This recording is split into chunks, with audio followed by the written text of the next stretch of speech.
Hey, what's up, movie fans? Let's get this movie review on the way. Okay, I'm not going to talk like that this entire review, otherwise my throat will hurt. But anyway, yes, as you guessed, it's Lego Batman, the sequel spin-off to the what I thought was going to be crappy Lego movie.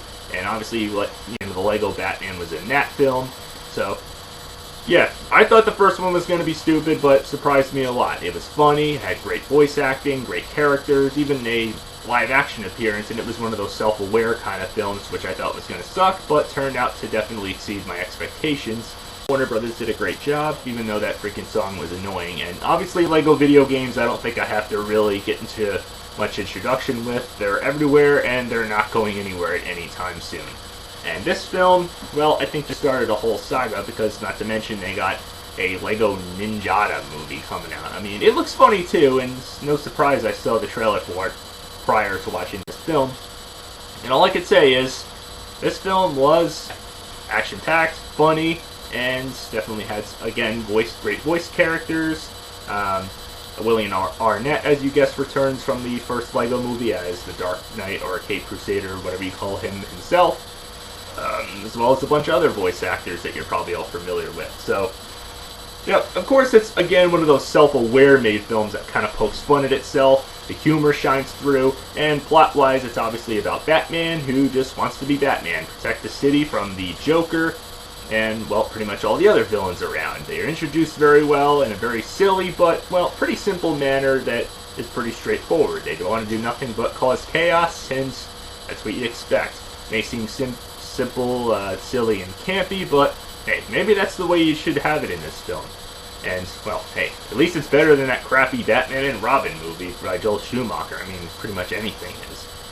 So, the main concept is, Batman has got to be Batman, but he refuses to hang up his cape because Gordon's daughter obviously comes in and thinks that the city can do better without Batman because, well, they've done nothing but, beat them and let them roam free. But maybe that's the whole concept, Batman needs his villain.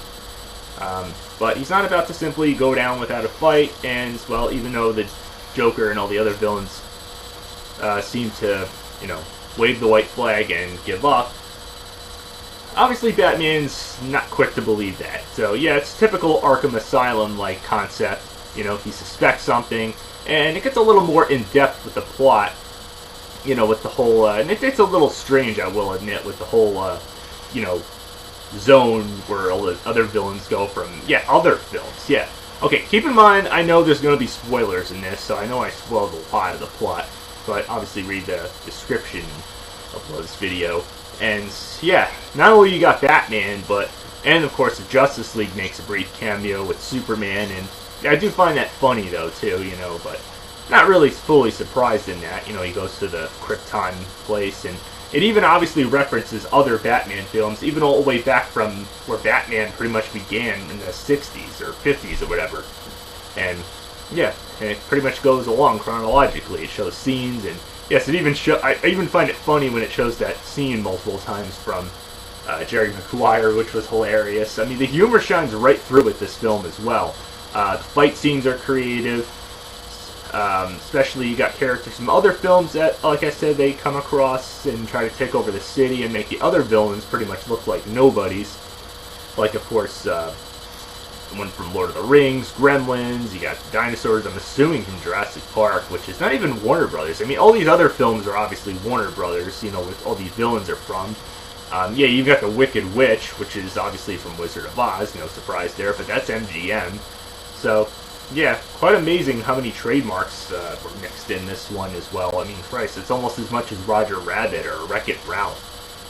So, yeah, it does a great job, and of course it's one of those that tries to be sentimental, and Batman's like, oh, I'm not afraid of anything, and, he's forced to try to start a new life and a family, because of course he accidentally adopts a child from the orphanage, and of course he tries to put him in his shoes because, of course, Bruce Wayne, as you know, was an orphan, and, well, that's pretty much what this kid is going through, and as you know, he becomes Robin, and even the butler, Alfred, even becomes a freaking ass-kicker as well as even, of course, as I said, the Commissioner's daughter. So, yeah, they do a great teamwork effort of trying to defeat the villains, and it's a great time. All I can say is, as I said, funny, humorous, and definitely well worth it. Who thought Legos can do such a great job at building up a great film?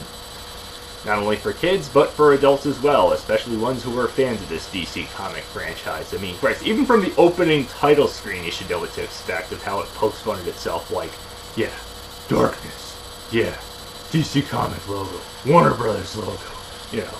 Okay, that's the last time I'm doing that voice, but you get my point. It's a funny kind of film. If you have the right mindset with the right amount of sense of humor, it'll definitely be an enjoyable, good time.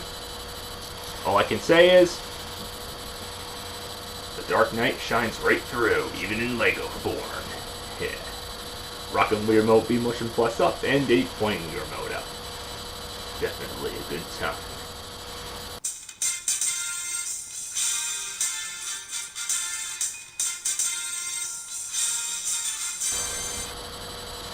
So, till next time, keep watching.